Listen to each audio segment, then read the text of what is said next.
नमस्कार मित्रों, केम छो? बधाए चैप्टर 3 નું વ્યવસ્થિત અભ્યાસ કરી નાખ્યો હશે। જે પ્રશ્નો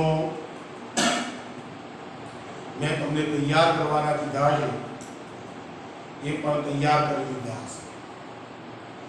સ્વાધ્યાયના દાખલા, ઉદાહરણના દાખલા અને મેં एक બે હોમવર્કની પીડીએફ ફાઇલ પણ મૂકી છે, એને પણ વ્યવસ્થિત ન્યાય આપી ચૂક્યા હશો।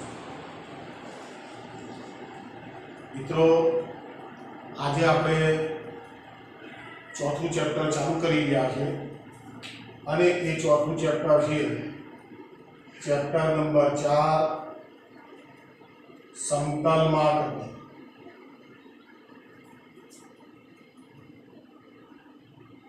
मित्रों, बराबर ध्यान थी समझी लो। तमे जे तीजा चैप्टर में एक पारिमाणिक गति नो अभ्यास करो, सुरेख पथ पर रेखीय गति नो अभ्यास करो, रोड पर वाहन गति करतुं हतुं के कोई पदार्थ ने तमे ऊर्ध्व दिशा में शिरोलंब रीते उछाळ्यो तो के टावरनी टोच परथी एक पदार्थ ने शिरोलंब नीचे तरफ गति कराई थी, ये बधी एक पारिमाणिक गतिओ कहेवाय। हवे आपणे एक स्टेप आगळ वधीए छीए। आपणे जोवानुं छे समतलमो गति। मित्रों, रोड पर वाहन गति करतुं होय, ढाबा परथी पदार्थने मुक्त पतन करावવાનો હોય तो बधी ए एक पारिमाणिक गति। मित्रों, ध्यानथी पण मानी लो के आपणा घेर केरम होय अने स्ट्राइकर वडे केरमनी कूकरीने तमे धक्को मारो छो, ए वखते केरमनी कूकरी जे छे ए द्विपरिमाणમાં गति करे। मित्रों, ध्यान थी आ अवकाशनी अंदर हवानी अंदर एक पतंगिયું गति करे छे, नदीनी अंदर के तळावनी अंदर एक माछली गति करे छे, तो त्रिपारिमाणिक गति। त्रणेय त्रण अक्षोनो उपयोगता मित्रों सरल भाषामां कहूं तो एक पारिमाणिक गतिनी अंदर मात्र एक ज अक्ष वपराતું। द्विपारिमाणिक गतिनी अंदर बे अक्षोनो उपयोग थतो अने त्रिपारिमाणिक गतिनी अंदर आपणी कार्टेशियन याम पद्धतिनी त्रणेय त्रण अक्षोनो उपयोग थतो। तो आपणे पहेला तो समतलनो गति मानी लो के एक नानकड़ुं उदाहरण आपूं छुं। मानी लईए के आ वाय एक्सिस छे अने मानी लो के आ एक्स एक्सिस। હવે હું જસ્ટ વિચારું કે માની લો કે આની અંદર એક પદાર્થ જે છે એ પદાર્થ આમ ગતિ કરી રહ્યો છે। મિત્રો, ધ્યાનથી માની લઈએ કે એ સમતલમાં ગતિ કરી રહ્યો છે તો તમે જુઓ એનો x યામ અને y યામ બંને બદલાઈ ગયા। માની લો કે તમે આ બિંદુ પસંદ કરો તો એનો x યામ આટલો હશે અને y યામ આટલો હશે। અહીંયા તમે આવશો તો એનો x યામ આટલો હશે, y યામ આટલો હશે। મિત્રો, આ ગતિ સમતલનો ગતિ થતી હોય। જ્યારે તમે જે જોયું હતા સુધી માની લો કે આની x અક્ષિસ છે અને આના ઉપર માની લો કે એક વાહન આ દિશામાં ગતિ કરી રહ્યું છે, તો મિત્રો જો આને માત્ર x યામ જ હોય, આ એક પારિમાણિક ગતિ। मानी लो के पदार्थ ने तमे ढाबा उपरथी मुक्त पतन करावो छो तो आ तमारी वायव्यास एक्सिस छे। तो ए पत्थर अहींया आवशे, ए अहींया आवशे, अहींया आवशे, तो मात्र एक ज अक्ष वपराती होय। आ एक पारिमाणिक गति छे, आ द्विपारिमाणिक गति। तो मित्रों, द्विपारिमाणिक गतिनो अभ्यास करवा माटे आपणे पहेला तो भौतिक राशिओना બે ભાગ પાડવા પડશે। જે ભૌતિક રાશિઓ તમે 8, 9 અને 10 ની અંદર જાણો છો એ ભૌતિક રાશિના જરૂરિયાત મુજબ આપણે જે કન્ટેન્ટ ભણવાનું છે એ કન્ટેન્ટના સંદર્ભમાં આપણે જુદા જુદા એનું વર્ગીકરણ કરેલું છે। દાખલા તરીકે બીજા ચેપ્ટરની અંદર આપણે મૂળભૂત ભૌતિક રાશિઓ અને સાધિત ભૌતિક રાશિઓ, મિત્રો ધ્યાનથી બીજા ચેપ્ટરની અંદર આપણે મૂળભૂત ભૌતિક રાશિઓ અને સાધિત ભૌતિક રાશિઓ એવા બે ભાગ પાડેલા। આ ઉપરાંત તમે એ ચેપ્ટરની અંદર પૂરક ભૌતિક રાશિઓ પણ જાણો। તો મિત્રો રાશિઓ તો એની એક છે, પણ આજે મારે આપણી જરૂરિયાત પ્રમાણે બાયફર્ગેશન સદિશ ભૌતિક રાશિઓ અને અદિશ ભૌતિક રાશિઓ કરવાનું છે। તો નંબર 1 છે અદિશ ભૌતિક રાશિ। અદિશ ભૌતિક રાશિ મિત્રો 8મા 9મા 10મા ધોરણમાં તમે આ વસ્તુ ભણેલા જ છો। મિત્રો ધ્યાન, કેટલીક ભૌતિક રાશિઓ એવી છે કે જેના વર્ણન માટે માત્ર એના મૂલ્યની જરૂર પડે। એ ભૌતિક રાશિના વર્ણન માટે દિશાની જરૂરિયાત ન હોય તો તેવી ભૌતિક રાશિને અદિશ ભૌતિક રાશિઓ કહેવાય। દાખલા તરીકે સમય। મિત્રો બરોબર ધ્યાનથી સમજી જાઓ। દાખલા તરીકે સમય એ અદિશ ભૌતિક રાશિ છે, એને માત્ર મૂલ્યની જ જરૂર છે। તો બરોબર ધ્યાનથી મિત્રો સમજો। માની લો કે સમય માપવા માટે મારી પાસે એક ઘડિયાળ છે, તો એ ઘડિયાળને હું આ દિવાલ ઉપર લટકાવું, આ દિવાલ ઉપર લટકાવું, આ દિવાલ ઉપર લટકાવું કે પેલી દિવાલ ઉપર લટકાવું, એના મૂલ્યને કોઈ ફેર પડવાનો ખરી? તો કે ના। તો પછી એનો અર્થ શું થયો કે સમયને દિશાની કોઈ જરૂર નથી। ચલો ઓકે, માની લો કે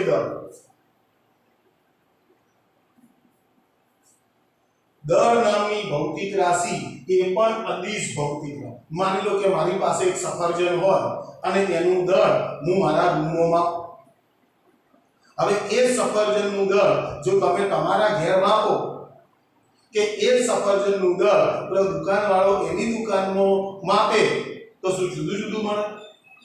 જવાબ છે ના। તો એનો અર્થ શું થયો કે દળને દિશા સાથે કોઈ સંબંધ નથી, માટે દળ એ અદિશ ભૌતિક રાશિ છે। ચલો મિત્રો આગળ માની લો કે તાપમાન નામની ભૌતિક રાશિ એ પણ અદિશ છે। તાપમાન શાનાથી મપાય? તો કે થર્મોમીટરથી મપાય। માનો કે મારે આ રૂમનું ટેમ્પરેચર હાલ માપવું હોય તો હું થર્મોમીટરને આ ખાંચામાં રાખું, આ ખાંચામાં રાખું, પેલા ખાંચામાં રાખું કે પેલા ખાંચામાં રાખું, તાપમાનને દિશા સાથે કોઈ સંબંધ ખરો? જવાબ છે ના। તો પછી તાપમાન નામની ભૌતિક રાશિ એ અદિશ છે। એ જ પ્રમાણે ઘનતા, ઝડપ, પથ લંબાઈ, મિત્રો ધ્યાનથી કાર્ય, દબાણ, મિત્રો આવી તો અનેક ભૌતિક રાશિઓ છે, પણ તમારે બિલકુલ સમજદારીપૂર્વક આ ભૌતિક રાશિઓ તમારે યાદ રાખવી। મિત્રો ધ્યાનથી સદિશ અને અદિશનો તફાવત પૂછાય તો તમે એના ઉદાહરણ લખવાના છો, તો ઉદાહરણની અંદર આપણને જે શ્યોર હોઈએ એવી જ ભૌતિક રાશિઓ લખવી કે આ તો અદિશ જ છે। કેવી રીતે સાબિત કરવાનું છે એ મેં તમને શરૂઆતમાં ઉદાહરણ આપીને સમજાવ્યું। તો મારી પાસે અદિશ ભૌતિક રાશિ, જે ભૌતિક રાશિના વર્ણન માટે માત્ર મૂલ્ય જ આવશ્યક હોય, દિશાની જરૂર ન હોય એવી ભૌતિક રાશિઓને અદિશ ભૌતિક રાશિઓ કહેવાય। જેમાંની કેટલીક મેં લખી છે: સમય, દળ, તાપમાન, ઘનતા, ઝડપ, પથ લંબાઈ, કાર્ય, દબાણ, પાવર। આ બધી અદિશ ભૌતિક રાશિ। જેમાંની ખૂબ અગત્યની ભૌતિક રાશિઓ છે, એક છે કાર્ય અને બીજું છે દબાણ. મિત્રો આગળ તમારે એ વસ્તુ ભણવાની, એટલે હું તમને અત્યારથી હાઇલાઇટ કરી નાખું છું કે કાર્ય અને દબાણ એ અદિશ ભૌતિક રાશિઓ કેવી રીતે છે એ ભવિષ્યમાં તમે સારી રીતે જાણશો. બીજી ભૌતિક રાશિ છે સદિશ ભૌતિક રાશિ. સદિશ ભૌતિક રાશિ મિત્રો જે ભૌતિક રાશિના વર્ણન માટે મૂલ્ય ઉપરાંત દિશાની પણ જરૂરિયાત હોય તેવી ભૌતિક રાશિઓને સદિશ ભૌતિક રાશિઓ કહેવાય. દાખલા તરીકે સ્થાનાંતર. સ્થાનાંતર દ્વારા બને વેગ, વેગ વડે બને પ્રવેગ, પ્રવેગ વડે બને બળ. મિત્રો ધ્યાનથી સમજજો. સ્થાનાંતર, વેગ, પ્રવેગ, બળ આ બધી ભૌતિક રાશિઓ જે છે એ સદિશ ભૌતિક રાશિઓ છે. આ ઉપરાંત એક ભૌતિક રાશિ લખું છું ક્ષેત્રફળ. ક્ષેત્રફળ મિત્રો સદિશ ભૌતિક રાશિ જેની દિશા આપેલા પૃષ્ઠને લંબ બહાર નીકળતી દિશામાં હંમેશા લેવામાં આવે છે. માટે ક્ષેત્રફળ એક ખાસ ધ્યાન રાખજો કે ક્ષેત્રફળ અને આની અંદર આ બે ભૌતિક રાશિઓ યાદ રાખજો. મિત્રો જેમ જેમ તમારું કન્ટેન્ટ ચાલતું જશે એમ એમ તમને ભૌતિક રાશિઓ વિશે કે કઈ સદિશ છે કઈ અદિશ છે એ બધો થોડો ખ્યાલ આવતો જશે. ચલો કમ્પ્લીટ છે. ચલો ધ્યાનથી હવે અદિશ ભૌતિક રાશિઓ અને સદિશ ભૌતિક રાશિઓ તમે જુદી પાડી દીધી. હવે આપણને જ્યારે વ્યવહારની અંદર આપણે ભૌતિક રાશિઓના આ સંકેતો પણ સંજ્ઞાઓ પણ જાણીએ છીએ. માની લઈએ કે આ સમય છે તો સમયને આપણે સ્મોલ ટી વડે દર્શાવતા હોઈએ છીએ. દળને આપણે સ્મોલ એમ વડે દર્શાવતા હોઈએ છીએ. તાપમાનને આપણે કેપિટલ ટી વડે દર્શાવતા હોઈએ છીએ. બરાબર છે? તો આ તેના સંકેતો. એ જ પ્રમાણે અહીંયા સ્થાનાંતર છે તો સ્થાનાંતરને આપણે ડી વડે દર્શાવીએ છીએ. એ જ પ્રમાણે વેગને આપણે v વડે દર્શાવીએ છીએ. અહીંયા પ્રવેગને e વડે દર્શાવીએ છીએ. બળને f વડે દર્શાવીએ છીએ. તો મિત્રો સદિશ ભૌતિક રાશિઓ અને અદિશ ભૌતિક રાશિઓના આપણે સંકેતો તો જાણીએ જ છીએ, પણ જ્યારે વ્યવહારની અંદર એને લખવાનું આવે છે ત્યારે આપણે એક ભેદ કે જે સદિશ ભૌતિક રાશિઓ છે એ સદિશ ભૌતિક રાશિઓને કો તો આવા સંકેતો પણ બ્લોક લેટરમાં લખવા, જાડા લેટર. દાખલા તરીકે v ને લખવો હોય તો મારે વેગને મારે આ ખૂબ ડાર્ક કરવા, બ્લોક લેટર બનાવવા, બ્લોક લેટર. એ જ પ્રમાણે એને અહીં ઘડી બ્લોક લેટર બનાવવાનું. બરાબર છે? એક રીત આ. બીજી રીત એવી છે કે ભાઈ જે સદિશ ભૌતિક રાશિઓ છે એ સદિશ ભૌતિક રાશિઓના માથા ઉપર તીરનું નિશાન. માની લો કે સ્થાનાંતર છે એ સદિશ ભૌતિક રાશિ છે તો એના પર તીરનું સાઇન. આ વેગ છે તો આ વેગને હું વેગ v એના ઉપર સદિશનું સાઇન. આ પ્રવેગ છે તો પ્રવેગ ઉપર આર્યું સદિશનું સાઇન. આ બળ છે તો બળના ઉપર સદિશનું સાઇન. આના ઉપર આને તો દિશાની જરૂર જ નથી. તો મિત્રો આ જે તમે એરો દોરો છો, તીર દોરો છો, એ તીર શું સૂચવે છે કે આ ભૌતિક રાશિ સદિશ ભૌતિક રાશિ. એનું જે તે મૂલ્ય હશે. દાખલા તરીકે મારી પાસે આ બળ છે અને બળનું મૂલ્ય માની લો કે મને 10 ન્યૂટન આપેલું છે. બળ સામે મુકાય ન્યૂટન. બળનો એકમ શું છે? ન્યૂટનનો. માનો કે બળનું મૂલ્ય છે 10 ન્યૂટન. હવે એની માનો કે પહેલો દિશાની જરૂર પડશે તો માની લો કે આ બળ જે છે એ બળ મને માની લો કે ઉત્તર દિશામાં આપેલું છે. આ બળ 10 ન્યૂટન છે અને ઉત્તર દિશામાં આપેલું છે, તો હું જાણું છું કે ભાઈ આ ઉત્તર થઈ ગઈ, આ દક્ષિણ થઈ ગઈ, આ પૂર્વ છે અને આ પશ્ચિમ છે, આ આપણું ઉગમ બિંદુ થઈ ગયું. તો હું યોગ્ય સ્કેલમાં આપીશ. માનો કે 1 ન્યૂટન બરાબર 1 સેન્ટીમીટર મેં સ્કેલમાં આપી દીધું. તો 10 ન્યૂટન બરાબર કેટલા સેન્ટીમીટર થાય? તો = 10 સેન્ટીમીટર થશે. તો મિત્રો આ બળ જે છે એ ઉત્તર દિશામાં છે, તો હું અહીંયાથી ફૂટપટ્ટી મૂકી અને 10 સેન્ટીમીટર વાળો એક રેખાખંડ દોરીશ ઉત્તર દિશા. અહીંયા એક તીર મારી દઈશ, અહીંયા એક તીર મારી દઈશ, એટલે આ જે છે એ સદિશનું શીર્ષ કહેવાય. આ શીર્ષ અને જ્યાંથી તમે શરૂઆત કરી છે એ એનું પૂછ કહેવાય, એનું પૂછડું, પૂછ ટેલ. આ હેડ તો મેં કોને બતાડ્યા છે? સદિશ f ને. તો સદિશ f, તો આનું જે માપ છે એ માપ આપણું 10 ન્યૂટન થશે. આપણે યોગ્ય સ્કેલ માપ લીધેલો છે એ. તો વ્યવહારની અંદર મિત્રો સદિશોને દર્શાવવા માટે આપણે આવી એક ટેકનિકનો ઉપયોગ કરવાનો છે. તો સદિશ ભૌતિક રાશિઓ કોને કહેવાય? જે ભૌતિક રાશિના વર્ણન માટે મૂલ્ય અને દિશા બંનેની જરૂર પડતી હોય એવી ભૌતિક રાશિઓને સદિશ ભૌતિક રાશિઓ કહેવાય. સ્થાનાંતર, વેગ, પ્રવેગ, બળ, ક્ષેત્રફળ આ બધી સદિશ ભૌતિક રાશિઓ છે. અને આપણે હવે સદિશ ભૌતિક રાશિઓ શીખવા માટે, એના ગુણધર્મો શીખવા માટે આપણે થોડા ડિટેલમાં જઈ રહ્યા છીએ.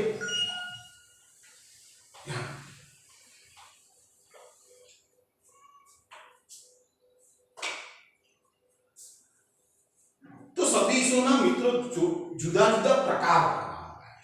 દાખલા તરીકે આ છે સમાન સદિશો.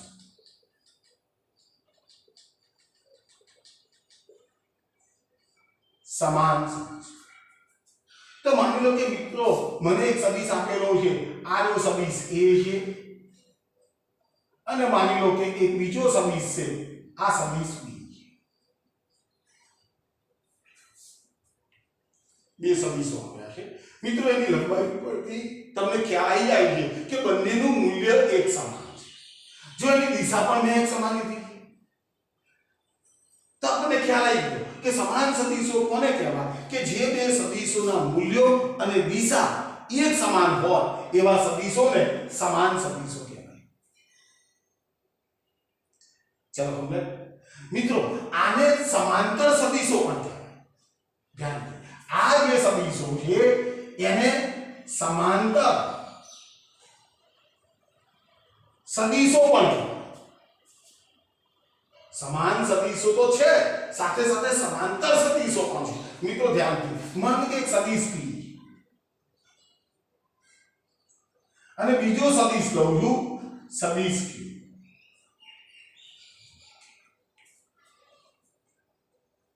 જો મિત્રો, જો આ સમાન સદિશો નથી.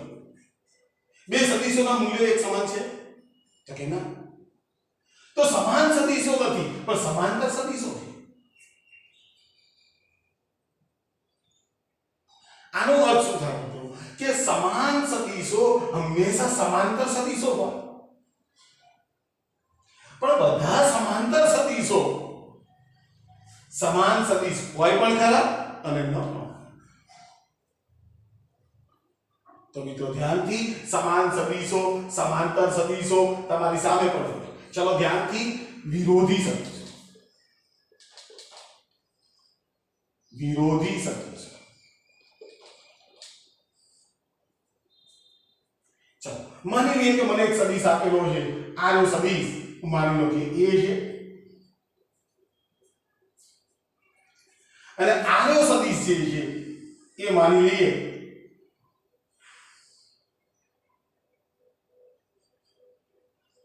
કે b. જો મિત્રો સદિશ a અને સદિશ b નું મૂલ્ય સરખું છે, દિશા પરસ્પર વિરુદ્ધ છે. તો આવા બે સદિશોને એકબીજાના વિરોધી સદિશો કહેવાય. આ સદિશ b માઈનસ સદિશ a કહેવાય. મૂલ્ય સમાન હોય પરંતુ દિશા વિરુદ્ધ હોય એવા સદિશોને એકબીજાના વિરોધી સદિશો કહેવાય. મિત્રો આવા સદિશોને પ્રતિસમાંતર સદિશો કહેવાય. પ્રતિસમાંતર. મિત્રો ધ્યાન, માનો કે એક સદિશ આમ આપેલો છે, આ છે સદિશ p અને આ છે સદિશ q. જો વિરોધી સદિશ નથી પણ પ્રતિસમાંતર સદિશો, પ્રતિસમાંતર, પરસ્પર વિરુદ્ધ દિશા. તો મિત્રો આ બધા સદિશોના જુદા જુદા ભાગ પાડવામાં આવ્યા છે. એવા જ કેટલા ભાગો છે.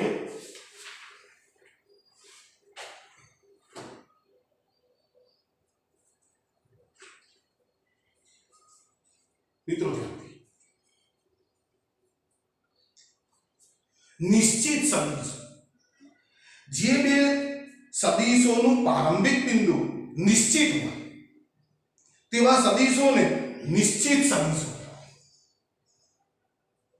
જે બે સદિશોનું પ્રારંભ બિંદુ નિશ્ચિત હોય તેવા સદિશોને નિશ્ચિત સદિશો કહેવાય. જે સદિશોનું પ્રારંભ બિંદુ નિશ્ચિત નથી હોતું તેવા સદિશોને મુક્ત સદિશો કહેવાય. ફ્રી વ્યાખ્યા.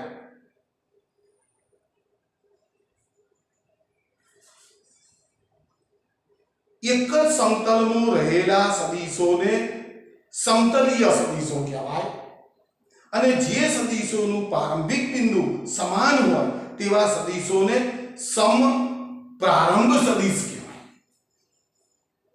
મિત્રો કોઈ ટેન્શન લેવાની જરૂર નથી. આ પાઠ્યપુસ્તકની અંદર, આ પુસ્તકની અંદર સદિશો માટેની માહિતી આપેલી છે એટલે હું વાંચી છું, તમને કોઈ તકલીફ પડવાની નથી. જે સદિશોના શીર્ષ કોઈ એક જ બિંદુએ મળતા હોય તો તેવા સદિશોને કોટર્મિનસ વેક્ટર કહેવાય. એના શીર્ષ જો કોઈ એક જ બિંદુ પાસે કોન્સન્ટ્રેટ થતા હોય, મળતા હોય તો તેવા સદિશોને કોટર્મિનસ વેક્ટર તરીકે ઓળખવામાં આવે છે.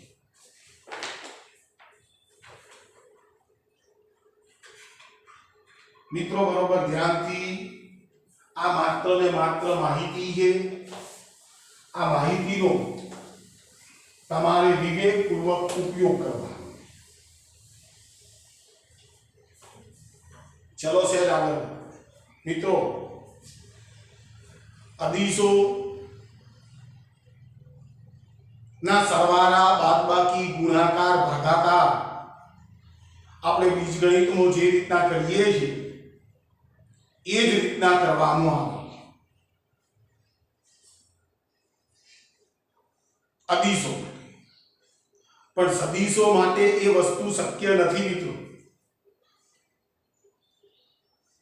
સદિશોને દિશા છે, મૂલ્ય તો છે પણ સાથે સાથે દિશા પણ છે. તો મિત્રો પહેલી વસ્તુ આપણે એ શીખી લેવી પડે કે સદિશોના સરવાળા કે બાદબાકી કેવી રીતે થાય. તો સદિશોના સરવાળા અને બાદબાકી માટે બે રીતો છે. નંબર 1 છે ત્રિકોણની અને નંબર 2 છે સમાંતર બાજુ ચતુષ્કોણની. મિત્રો ધ્યાનથી, બે સદિશોના સરવાળા કરવા હોય, ત્રણ સદિશોના સરવાળા કરવા હોય કે એના કરતા વધારે સદિશોના સરવાળા તમારે કરવા હોય તો તમારી પાસે બે રીતો. નંબર 1 છે ત્રિકોણની અને નંબર 2 છે સમાંતર બાજુ ચતુષ્કોણની રીત. તો સદિશોના સંયોજન માટે સદિશોના સંયોજનની રીતો એમાં નંબર 1 છે ત્રિકોણની. મિત્રો ધ્યાનથી સમજજો. મારે ત્રિકોણની રીત દ્વારા બે સદિશોનો સદિશ સરવાળો કરવો છે. તો પહેલી વસ્તુ એ કે જો સદિશોનો મારે સંયોજન કરવું હોય, મારે સરવાળો કરવો હોય તો મને સદિશો આપેલા હોવા જોઈએ, એ સિવાય તો હું સરવાળો કરી કરવાનો. તો માની લઈએ કે મને એક સદિશ આપેલો છે, માની લો કે એક સદિશ a આપેલો છે, એક સદિશ a તેના મૂલ્ય અને દિશા સહિત આપેલો. માની લો કે બીજો સદિશ આપેલો છે, આ લો છે સદિશ b, તેનું મૂલ્ય અને દિશા સહિત આપેલું. મિત્રો બરોબર ધ્યાનથી સમજજો. મારે આ બે સદિશોનો સદિશ સરવાળો કરવો છે. મને બે સદિશો આપેલા, એનું મૂલ્ય પણ આપેલું છે અને એની દિશા પણ આપેલી. તો મિત્રો આ રીતમાં શું કરવામાં આવે છે, માની લઈએ કે અહીંયા એક સંદર્ભ બિંદુ લીધું. તમે તોથી લઈ શકો મિત્રો, તમને જો યોગ્ય લાગે તો આની તમારે સંદર્ભ બિંદુ લેવા. હવે આનું મૂલ્ય જોઈ લેવાનું, એની દિશા પણ જોઈ લેવાની. તો આ સંદર્ભ બિંદુમાંથી સદિશ a ને તેના મૂલ્ય અને દિશા સહિત દર્શાવવા. એનું મૂલ્ય જોઈ લો, એની દિશા જોઈ લો. ચલો કમ્પ્લીટ છે. તો આ સદિશનું નામ પાડું છું OP. સદિશ A is equal to સદિશ OP. ચલો હવે આ સદિશની અંદર મારે બે સદિશ ઉમેરવાનો. તો મિત્રો ત્રિકોણની રીતમાં ખાસ ધ્યાન રાખો કે નવો સદિશ હંમેશા પહેલા સદિશના શીર્ષ ઉપરથી રચાય, દોરાય. તો એનું મૂલ્ય જાણીએ, એની દિશા જાણીએ. તો હું શું કરું છું, એનું મૂલ્ય અને દિશા સહિત આ સદિશ b ને દર્શાવો. એના શીર્ષ ઉપર એની દિશા જોઈ લીધી, એનું મૂલ્ય જોઈ લીધું.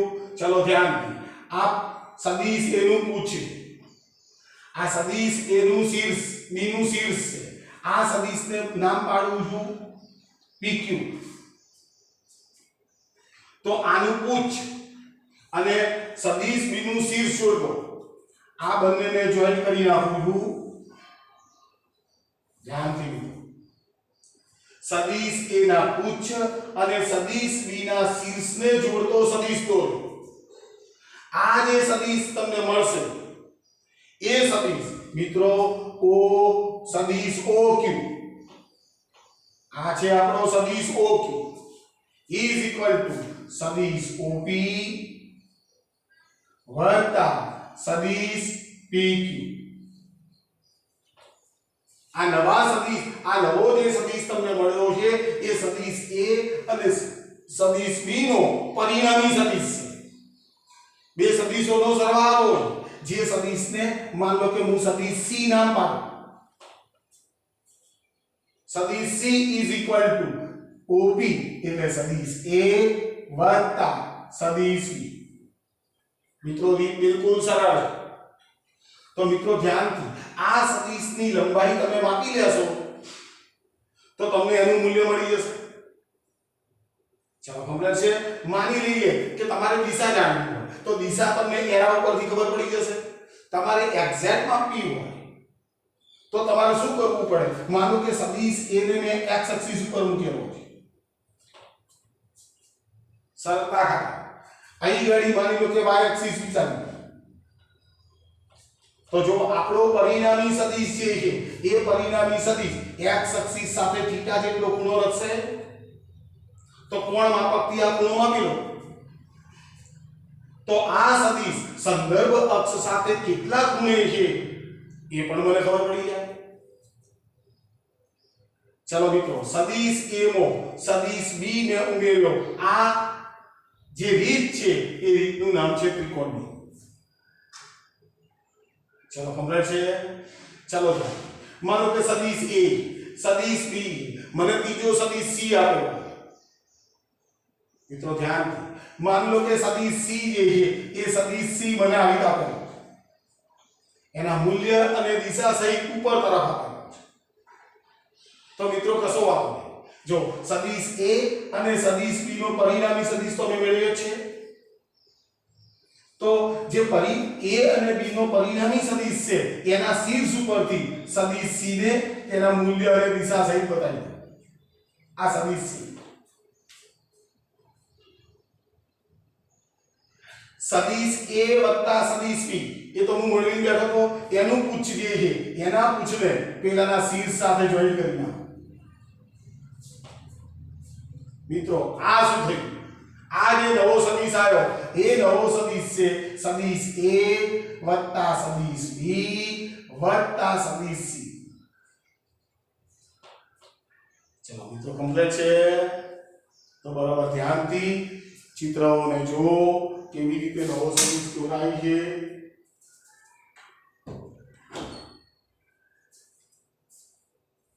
બિલકુલ મિત્રો સરળ છે.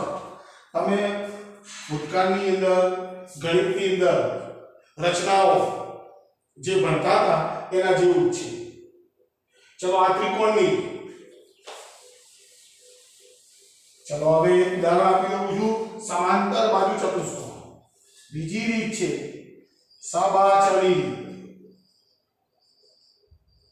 સમાંતર બાજુ ચતુષ્કોણની દ્વારા મારે સંયોજન કરવું છે, મારે સરવાળો કરવો છે. મિત્રો બરોબર સમજી લેજો. આ રીત વાપરવી હોય કે આ રીત વાપરવી હોય, સદિશો તેના મૂલ્ય અને દિશા સહિત તમને આપેલા હોવા જોઈએ. એ સિવાય કોમ ના થાય. તો વળી પાછું હું ધારું છું, માનો કે મને એક સદિશ આપેલો છે, આ સદિશ છે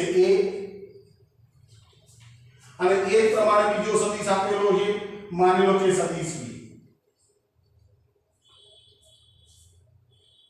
મિત્રો બરોબર ધ્યાનથી સદિશ a અને સદિશ b તેના મૂલ્ય અને દિશા સહિત આપેલા.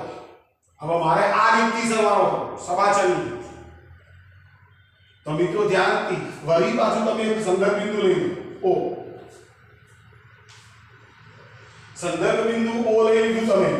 સંદર્ભ બિંદુ માનો કે o અહીંયા સદિશ a ને તેના મૂલ્ય અને દિશા સહિત બતાવી દો. આ સદિશ a આપણો મૂલ્ય અને દિશા સહિત બતાવી દો. હવે મિત્રો ધ્યાનથી સાંભળો. આ રીતની અંદર નવો સદિશ આના શીર્ષ ઉપરથી દોરવામાં આવતો નથી. જે સંદર્ભ બિંદુમાંથી સદિશ a દોર્યો છે એ જ સંદર્ભ બિંદુમાંથી તમારે સદિશ b ને દોરવાનો, એના મૂલ્ય અને દિશા સહિત. તો આનો જે સદિશ હશે એ સદિશ આ સદિશ b આવશે. એક જ સંદર્ભ બિંદુમાંથી સદિશ a અને સદિશ b ને દોર્યા. હવે ધ્યાનથી હવે શું કરવાનું? જેની બે સંલગ્ન બાજુ હોય, આ બંને જેની સંલગ્ન બાજુ હોય એવો સમાંતર બાજુ ચતુષ્કોણ દોરવાનો. તો અહીંયાથી હું માની લો કે આ સદિશ a ને સદિશ a ને ઉપર દોર્યો, એ જ પ્રમાણે આને પેરેલલ.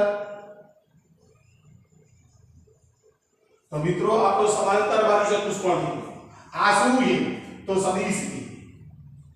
આ શું છે? તો કે સદિશ b. તો સંદર્ભ બિંદુમાંથી પસાર થતો વિકર્ણ દોરું છું મિત્રો. તો આમાંથી પસાર થતો જે વિકર્ણ એ વિકર્ણ આમ હશે. તો આ જે વિકર્ણ થશે એ વિકર્ણ આપણો સદિશ a સદિશ b પરિણામ સદિશ. મિત્રો આ રીતનો અને આ રીતનો શું ભિન્નતા છે? જવાબ તો એક સરખો જ રહેવાનો. આ રીત વાપરીએ તો પણ જવાબ એનો એક છે, ત્રિકોણની રીત વાપરીએ તો પણ જવાબ એનો એક આવવાનો છે. પણ મિત્રો અહીંયા ધ્યાનથી જો તમે આ ઉપરનો પોર્શન તમે ઢાંકી દેશો એટલે વળી પાછી તમને ત્રિકોણની રીત દેખાવા મળશે. સદિશ a નો સદિશ b તમે ઉમેરો, સદિશ a નો સદિશ b ઉમેરો a પ્લસ b. હવે નીચેનો પોર્શન તમે ઢાંકી દેશો તો આ સંદર્ભ બિંદુ જો સદિશ b ને પહેલા બતાવો, અહીંયા સદિશ a ને બતાવ્યો એના શીર્ષ ઉપર. તો એનો પરિણામી સદિશ આવવાનો એટલે અહીં થશે સદિશ b સદિશ a. જો તમે 25 5 બરાબર 30 અને 5 25 બરાબર પણ 30.